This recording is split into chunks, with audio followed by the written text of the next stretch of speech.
Premier league এইবার আপনি predict করবেন কি করে? পয়েন্ট টেবিলের যে অবস্থা তাতে একে অন্যের সঙ্গে একেবারে গায়ে গা লাগা।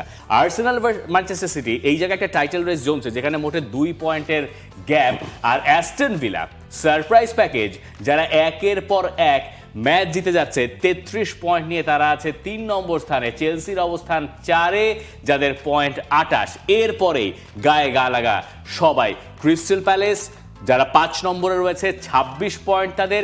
এরপরে পয়েন্ট টেবিলের 6 নম্বরে যখন আপনি যাচ্ছেন সেখানেও একই অবস্থা, আপনি আলাদা করার কোনো রকম কোনো উপায় খুঁজে পাচ্ছেন না। আমরা একটু পরের পয়েন্ট টেবিলগুলো দেখে নিই। ম্যানচেস্টার ইউনাইটেড তাদের পয়েন্ট 26, লিভারপুলের পয়েন্টও 26, সান্ডারল্যান্ডের পয়েন্টও 26। এরপর থেকে শুরু হয়েছে এভারটন 24, ব্রাইটন 23, মানে 26 হচ্ছে 5 থেকে পয়েন্ট টেবিলের 8 পর্যন্ত। এইটা যে কোনো সপ্তাহে পুরোপুরি পাল্টে যেতে পারে।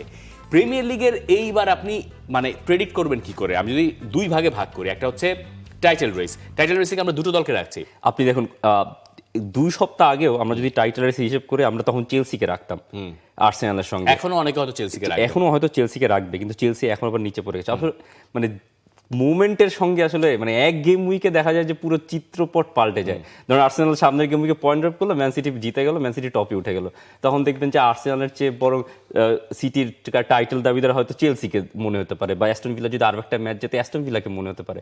কিন্তু লং রানের হিসেব করলে হয়তো অ্যাস্টন ভিলা ওই পজিশনটা থাকবে না, কিন্তু যদি টপ 4-এর হিসাব করেন সেটা কি এই মুহূর্তে প্রেডিক্ট করা যাচ্ছে? টপ 4 প্রেডিক্ট করা খুবই ডিফিকাল্ট। আমরা যদি একটা একটা করে আসি, ফার্স্ট আমরা টাইটেল রেসে আসি, যে আর্সেনাল আর ম্যান সিটি 2 পয়েন্টের গ্যাপ, এবং আর্সেনালের রিসেন্ট পারফরমেন্স একটু ডাউন, স্পেশালি ওলভসের সঙ্গে ওই ম্যাচটার পরে তো আরো বেশি।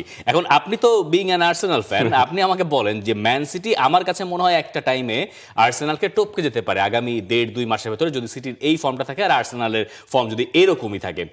সেই মুহূর্তে আর্সেনাল আসলে কি করবে? আর্সেনালকে তো প্রেশার নিতে পারতে হবে। আর্সেনাল কি প্রেশার নিতে পারবে?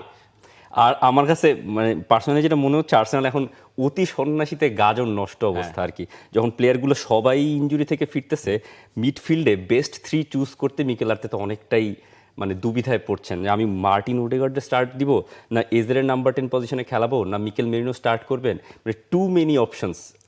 আমার কাছে এটা মনে হচ্ছে যে ভালো মিডফিল্ড কম্বিনেশনটা মানে বেস্ট যেটা ম্যাচ বাই ম্যাচ সেইটা খোঁজায় মিকেল আর্তেতার ঝামেলা হচ্ছে। আর উলভসের সঙ্গে ম্যাচটা আসলে খুবই অ্যালার্মিং। উলভসের যে ফর্ম, উলভসের একটা ম্যাচও যে জেতে না, যেই দলটা হোমে গিয়ে এমিরেটসে গিয়ে আপনি যখন ওইরকম পারফরমেন্স দেখাবেন, ফার্স্ট হাফে কোনো একটা শর্ট অন টার্গেটও নাই উলভসের এগেনস্টে, যেই দলটার উলভসের আবার একটা আছে, উলভসের আবার একটা আছে, মানে ওই হিসেবে আসলে আর্সেনালের মানে খুবই বাজে পারফরমেন্স। মানে যেই শুরুটা আর্সেনাল করেছে, মানে আর্সেনাল যে বটল যে কোনো মুহূর্তে করতে পারে সেরকমের দিকে যাচ্ছে, তাই না? সেই দিকেই যাচ্ছে আসলে, সেই রাস্তাটা ওপেন হয়ে গেছে। কিন্তু আমি আর্সেনালের উপরে এই কারণে ভরসা হারাবো না বা হারাচ্ছি না এখনো পর্যন্ত। তার কারণ হচ্ছে আর্সেনালের, আপনি যেটা বললেন যে মিকেল আর্তেতার জন্য একটু সমস্যা, কোন 11 তিনি চুজ করবেন, আমার কাছে মনে হয় এটা তার পজিটিভ দিক, এটা তার প্লাস পয়েন্ট, যে তার প্রতিটা পজিশনে একাধিক ফুটবলার আছে। তিনি ওলভসের সঙ্গে একসঙ্গে মিকেল মেরিনো, ওডেগার, ট্রোসার্ড নামালেন, তিনজনই মোটামুটি গেম চেঞ্জার, যদি ওই ম্যাচে তারা শেষ পর্যন্ত ওই অর্থে প্রভাব রাখতে পারেন নাই।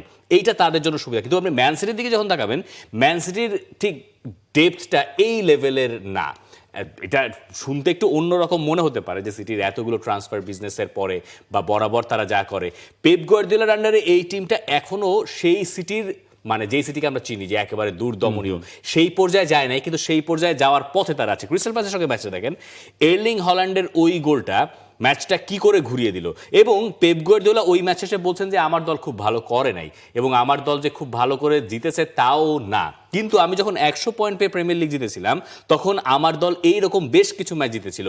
এটা চ্যাম্পিয়ন্স অ্যাটিটিউড, এবং এই অ্যাটিটিউডটা ক্রিস্টাল প্যালেস, এবং এই অ্যাটিটিউডটা ধরেন ম্যান সিটির আছে, সেটা আর্সেনালের আছে কিনা আমি জানি না।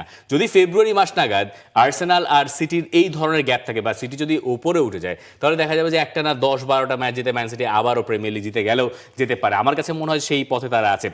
এখন 3 নম্বর পজিশনে আছি যদি অ্যাস্টন ভিলা, তারা কি এই দুইজনের সঙ্গে এই টক্করটা জমাতে পারবে? মানে কোন জায়গায় ঝামেলা তো স্কোয়াড ডেপথে মনে হয়। আসলে অ্যাস্টন ভিলার পোটেনশিয়াল অনেক। আপনি হিসাব করেন Morgan Rogers one of the outstanding performance last সিজনে বায়ার্ন মিউনিখের এগেনস্টে তিনি চ্যাম্পিয়ন্স লিগে যেই পারফরমেন্সটা ড্রপ করেছিলেন, মানে ওই সময়টাতে টানা 7-8 ম্যাচ, সেটা দুর্দান্ত ছিল আসলে। ওই মর্গ্যান রজার্স, ওলি ওয়াটকিন্স, কিন্তু সমস্যাটা হয় কখন, যখন মর্গ্যান রজার্স আর ওলি ওয়াটকিন্স এরা যখন পারফর্ম করা ছেড়ে দেন, তখন বেঞ্চ থেকে মর্গ্যান রজার্সের সাবস্টিটিউট নাই, ওলি ওয়াটকিন্সের সাবস্টিটিউট নাই, ওইখানটাতে একটা বড় গ্যাপ তৈরি হয় অ্যাস্টন ভিলার ক্ষেত্রে আর কি। আর অ্যাস্টন ভিলা হচ্ছে সর্ট অফ আনপ্রেডিক্টেবল টিমসের মতো, ধরেন 7-8 গেম ওরা আনবিটেন গেল, দেখা গেল পরের গেম উইকে সান্ডারল্যান্ড বা বোর্নমাউথের সঙ্গে তারা পয়েন্ট ড্রপ করতে পারে। কিন্তু Manchester city is looking very, আমার কাছে মনে হচ্ছে যে ভেরি পলিশড, কারণ তারা একটা নতুন সিস্টেম খুঁজে পেয়েছে। ওই লেফট ব্যাকে নিকো রাইলি আমার মনে হয় যে ইংল্যান্ডের স্কোয়াডেও তিনি জায়গা করে নেবেন ওয়ার্ল্ড কাপে, বেশ শক্ত দাবিদার। আর ওদিকটাতে ফিল ফোডেনের কথা কিন্তু বলতে হয়। ফিল ফোডেন হ্যাজ মানে ট্রেমেন্ডাস ফর্মে আছেন। ফিল ফোডেন 4-5 গেম উইকে গোল দিচ্ছেন। ফিল ফোডেন যখন এরকম ফর্মে থাকেন তখন তো ম্যানচেস্টার সিটি তো স্বস্তিতেই থাকে ইউজুয়ালি, মানে আগের বছর 2 আগের যে সিজনটা গেছে ওখানেও ফিল ফোডেন দুর্দান্ত ফর্মে ছিলেন এবং সিটি পরে গিয়ে সব জিতেছিল। যে বিতর্কটা ছিল আসলে, ওই যে টমাস তুকেল বলেছিলেন যে কোথায় খেলবেন, ফিল ফোডেনকে নেব কিনা।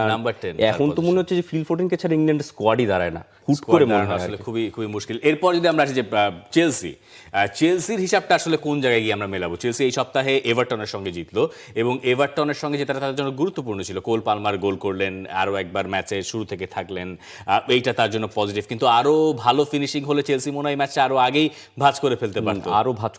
চেলসি আমার কাছে মানে খুবই আনপ্রেডিক্টেবল। মানে চেলসি পারফরমেন্স, আমি বড় বড় টিমের এগেইনস্ট আর্সেনালের সঙ্গে যে পারফরমেন্সটা দেখার পরে মনে হচ্ছিল Chelsea is going to be মানে ওই জায়গায় থাকবে, টপ 2 একেবারে টাইটেল কন্টেন্টে। কিন্তু চেলসি মাঝে মধ্যে এমন কাজ করে আসলে মানে বোঝা যায় না। এই ভালো আর এই খারাপ আমার মানে আমি অ্যাসেস করতে পারছি না চেলসির অবস্থা। এই ভালো এই খারাপ এভাবেই চলে চেলসির অবস্থা। আর লিভারপুল মোহামেড সালাহ সেই দ্বন্দ্ব কোন দিকে যাচ্ছে সেটা আমরা এখনো স্পষ্ট করে জানি না, কারণ মোহামেড সালাহ চলে গেছেন আফ্রিকান কাপ অফ নেশনস খেলতে তার দেশ ইজিপ্টের হয়ে। ও জায়গায় একটা ঝামেলা রয়েছে এবং পয়েন্ট টেবিলে আপনি যখন ওই 10-এর পরে দেখবেন সেখানে দেখবেন যে রেলিগেশন জোনের সঙ্গে উপরের দিকে খুব একটা তফাৎ নাই। 13-14 নম্বর দল যারা রয়েছে তাদের সঙ্গে টপ 4-এর টপ 6-এর এমন কোনো ফারাক নাই। তার মানে এইবারের প্রিমিয়ার লিগ আসলে এমন দিকে যাচ্ছে যেটা আপনি সহসা প্রেডিক্ট করতে পারবেন না, একেবারে মানে প্রেডিক্ট করার মতোই আর থাকছে না। প্রিমিয়ার লিগ এত মানে হাড্ডাহাড্ডি কেন হচ্ছে আসলে? আমার কাছে মনে হচ্ছে যে প্রিমিয়ার লিগের টিমগুলো বা সব টিম সমশক্তি, ইনকনসিস্টেন্ট। হ্যাঁ, সেই কারণে হয়তো মানে আগে আমরা যা দেখে অভ্যস্ত যে যেই টিমটা চ্যাম্পিয়ন হয়, গতবারের লিভারপুলের কথা বলতে পারি, তাদের ফর্ম এইরকম যায় না। আবার ধরেন তার আগের সিটিগুলো এইরকম ফর্ম যায় না। আর্সেনাল সেই পথেই আছে, চ্যাম্পিয়ন হওয়ার পথে, কিন্তু এইবারের যে অবস্থা সেখানে এই ব্যাপারটা খুব স্পষ্ট করে বলা যাচ্ছে না এবং মনে হচ্ছে একটা খুব টাইটেল রেস আমরা হয়তো সামনের দিনগুলোতে দেখতে যাচ্ছি। এই মিডউইকে আপনি প্রিমিয়ার লিগের কোনো ম্যাচ পাচ্ছেন না, তবে লিগ কাপের ম্যাচ রয়েছে এবং লিগ কাপের কোয়ার্টার ফাইনালের যে ফিক্সচার সেখানে কার্ডিফ সিটি তারা খেলবে চেলসির সঙ্গে আজ রাত 2টোয়।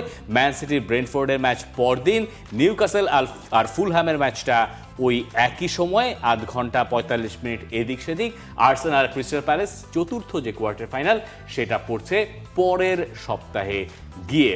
তো ইংল্যান্ডের ফুটবল বা প্রিমিয়ার লিগ সবকিছু মিলে এভাবেই চলছে এবং চ্যাম্পিয়ন্স লিগে আপাতত কিছুটা বিরতি আছে, কিন্তু লিগ কাপ বা এই ধরনের টুর্নামেন্ট দিয়ে ফুটবলাররা বা প্লেয়াররা আসলে বেশ ব্যস্তই থাকছেন। প্রিমিয়ার লিগ নিয়ে বলার আর কিছু আছে আমাদের? না, মোটামুটি কভার আপ করেছি আসলে ভাই। অনেকগুলো চেঞ্জেস আসবে, অনেকগুলো মানে স্কোয়াডের অনেকগুলো দল তাদের প্লেয়ারকে পাবেন না যারা আফ্রিকান কাপ অফ নেশনস খেলতে যাবে। তো আর্সেনাল সেই দিক থেকে সেফ আছে, আর্সেনালের কোনো প্লেয়ার ওই দিকে যাচ্ছে না। এটাও আরেকটা পজিটিভ দিক আর্সেনালের জন্য হয়তো। For more updates, subscribe to our YouTube channel and click on the bell icon. Follow us on Facebook and Instagram. Download T-Sports app to enjoy exciting games and highlights.